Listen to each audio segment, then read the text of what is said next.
is because a lot of times when we try to force life to match what it is that we come up with in our own minds, we're not actually engaging life as it is. We're not engaging people as they are. We're taking our projections and our ideas of who people are, who the world is, and then we decide from this place of separation and from a place of our own projection.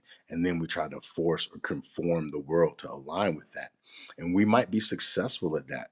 We might create, a company or a system or become president of the United States or whatever the case may be using manipulatable forces.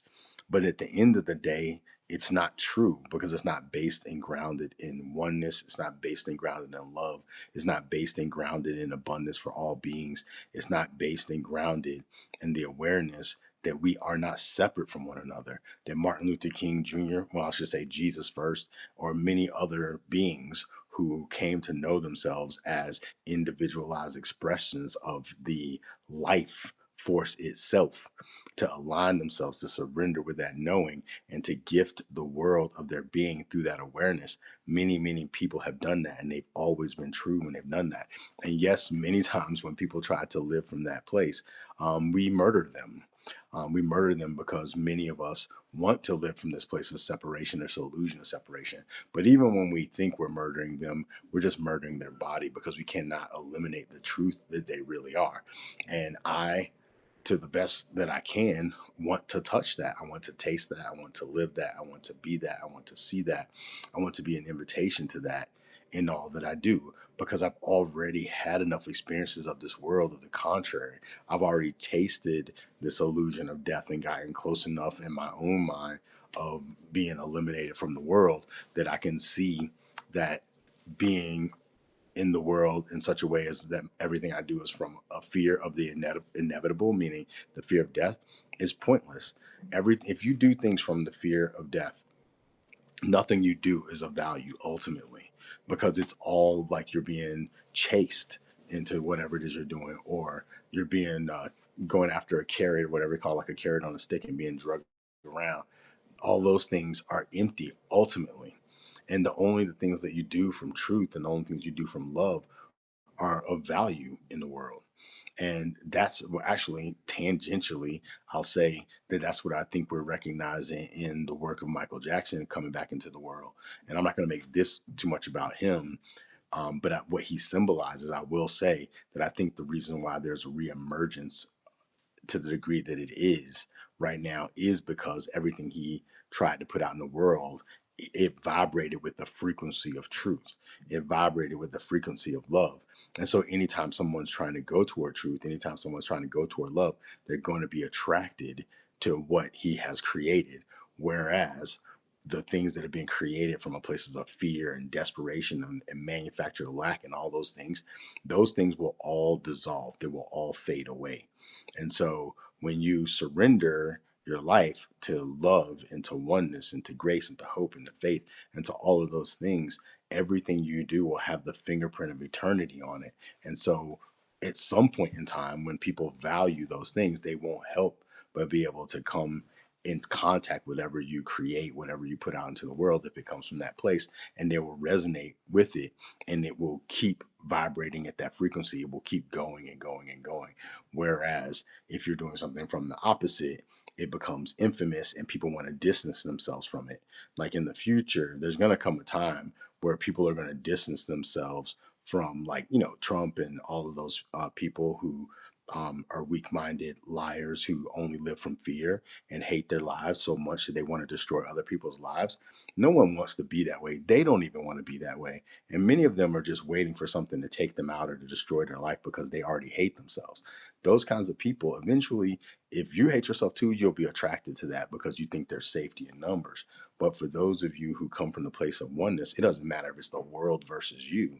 If you're coming from love and oneness, then it doesn't even matter. And the people who encounter that, any people in the future who encounter the weak, disgusting stuff that's coming from some of these other people, whenever they encounter it in the future, they'll want to be distancing from it. Like if they look back on the past and they say, oh my God, look at my granddad in that red hat. oh my God, and they might want to hide that picture because those things are coming from loss and from fear and things that are disgusting that we will want to distance ourselves from in the future.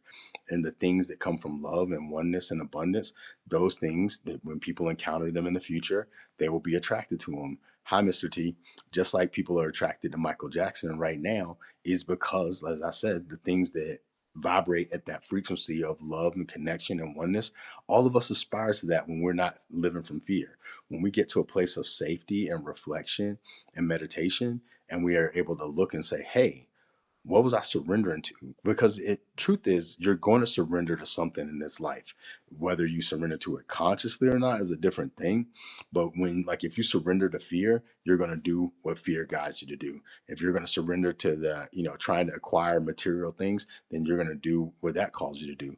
But if you're going to surrender in a way that comes from that wellspring of eternal life, not talking about American Christian version of that, but the true eternal life of which we all are a part.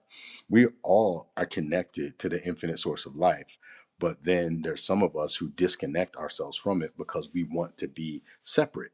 And so when we do that, just imagine that you had a device, and that device, let's say it's an iron. So you have an iron and it connects to the electricity, which is the source. So that is the source of life for the iron. As long as it's plugged in, it has an extended life. As long as that energy is flowing through it, it's alive. And then once you unplug it, it starts to cool off and lose its life force. It loses its function. It loses its capacity to do anything. And it effectively becomes dead until it's reconnected to that life. Now, that's the way some of us are.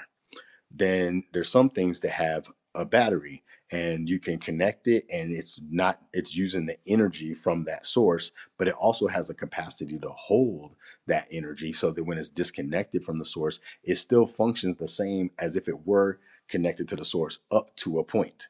And then eventually it shuts down, and then like our phone shut off and we say my phone died. Same thing happens for us, like metaphorically and spiritually. When we could disconnect ourselves from our source, then we can live for a certain amount of time, and then it's gone until we reconnect to the source.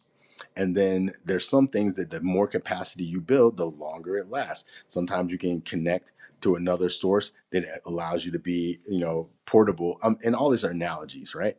That is the analogy for us. And some of us surrender to life itself. And that's what I'm efforting or not efforting towards. I'm trying to effortlessly surrender to the way of life that is true in all times and all places, and to create and to be still and to move and to do everything that I can from that place. Now, am I able to hold that energy or hold that feel all the time? No, but I can do it a lot longer than I used to be able to do it. And then there was a time when I was younger when I could do it for extended periods of time because I was not attached to anything in this world that was trying to drain me of my connection. And I knew to reconnect. So even if let's say I had my battery got down to 20%, I wasn't going far enough away that my 20% wouldn't last. I would use my 20% to get back to the source and get back to 100%, if that makes sense. And so I'm trying to do my best to live back into that. And that means giving up on my own life. That means letting go of the ideas of how I think things should be and allowing for the fullness of life to move through me so that whatever I do, if I know in my mind and my heart and my body that I'm aware of my connection to all things, even if I do something as simple as picking up this bottle and lifting it to my mouth, it can be full of life and more influential to whatever it is I'm doing in the world than me writing 10,000 books. Because if I'm writing 10,000 books because I think that something's missing in my life that I'll only gain if I write 10,000 books, everything I've written is based on a lie.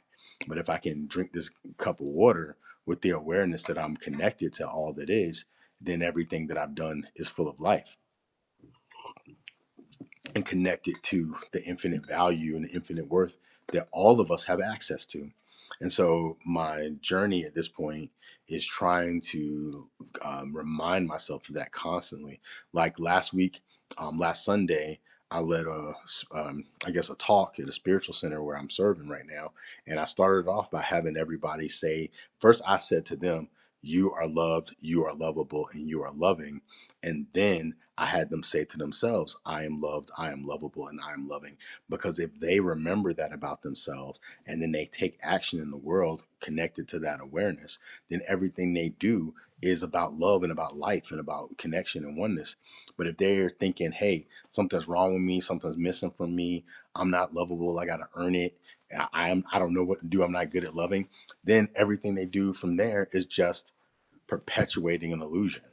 And I've tried to make sense out of nonsense in order to stay in this connection with people.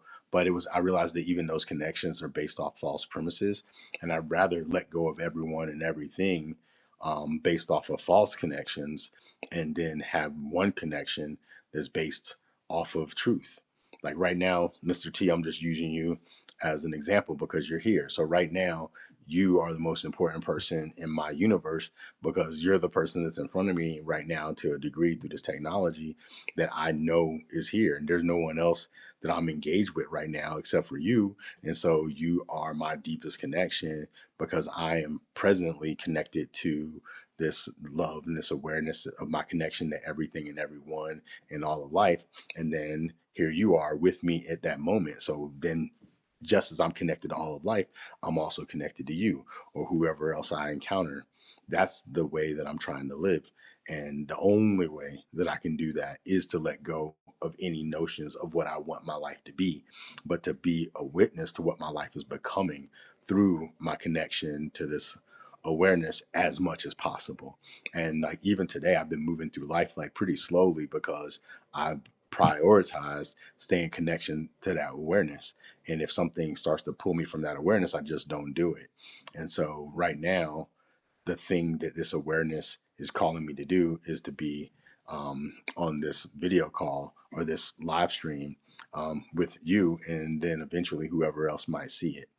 And so, my invitation to myself, to you, to all of life is to allow yourself to know yourself as lovable, loved, and loving, and that it doesn't have to be qualified, it doesn't have to be validated, it doesn't even have to be supported, it doesn't even have to be seen or recognized. As long as you know that and you receive that and you don't project outside of yourself someone that has to tell you it's okay for you to feel that way about yourself, then every footprint you put on the earth is coming from love.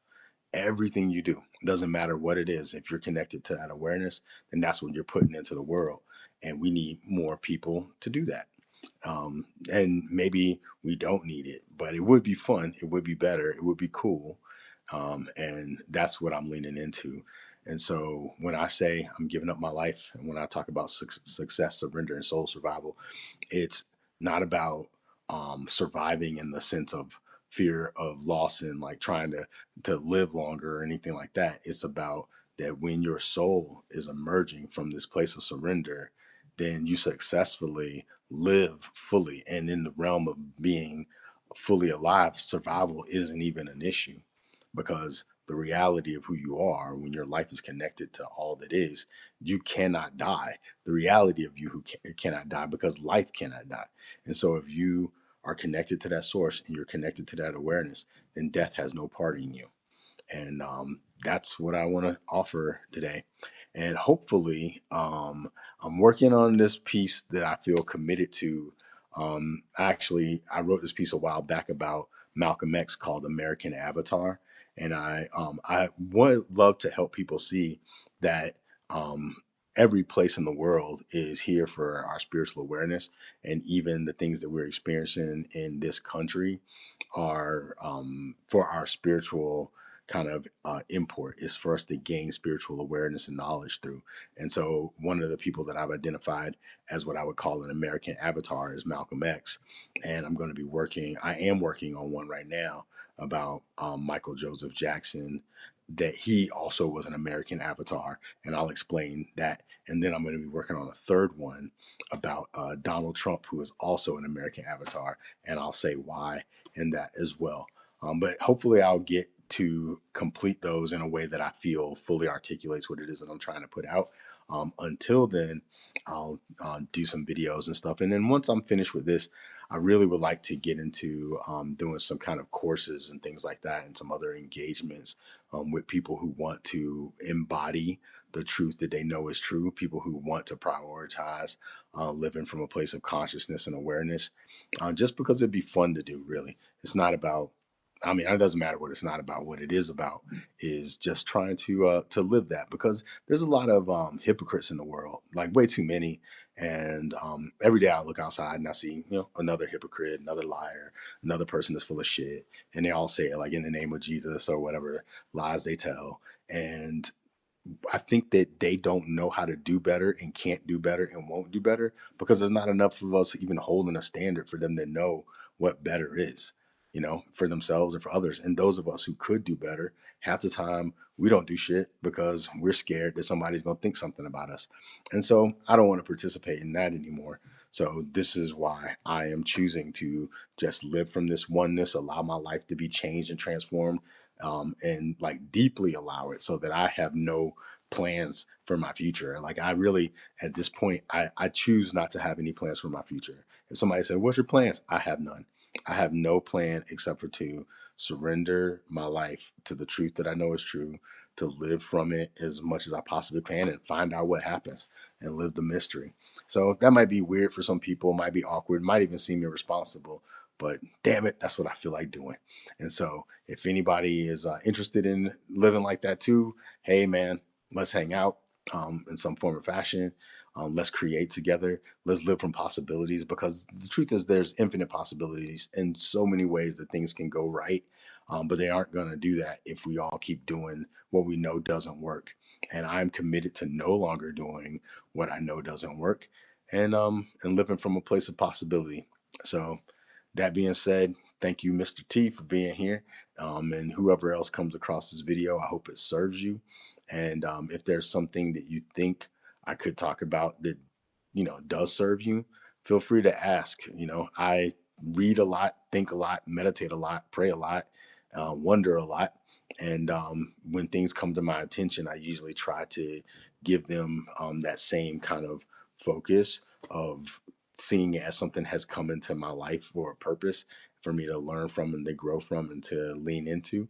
And so if there's anything that you would like to talk about, that you think is worth me engaging, please feel free to send me a message or a comment or something like that. In the meantime, peace and love. And I'll say to you one more time, you are loved, you are lovable, and you are loving.